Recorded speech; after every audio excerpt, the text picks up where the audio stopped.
Assalamu alaikum. Kırgızistan'daki Kırgız dostlarım, biz Doğu Türkistanlık Uygur Türk'ü, biz bir kardeşiz, bir tuğanız. Sizler memleketlerine sahip çıkıla. Bu Xitaylar hazır 1 milyon olursa, bundan keyin 10 milyon, 20 milyon olduğunda sizlerine çok kılıp koyar. Sizler o vatanga sahip çıkınlar. O Kırgızistan sizin, bizim vatanımız. Biz kan kardeşiz, biz Müslüman elhamdülillah. Sizler sahip çıkıla. Biz Uygur Türklerini 35 milyon Uygur Türk'ünü şimdi 10 milyondan çoğunu Xitaylar zindanlarga attı, kamıdı. Şimdi ben 25 yıldır annemni, kardeşlerimi, tukallarımı göremedim. Ölümü, hayat mı bilmem. Siz de memleketinizde Doğu Türkistan'da sahip çıkmazsınız.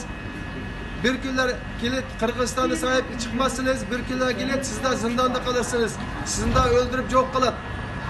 Kırgızistan'daki büyüklerimizge, prezident, deputatlarga, milletvekillerine şunu aytam ki, Xitaylarni kovup çıkınlar.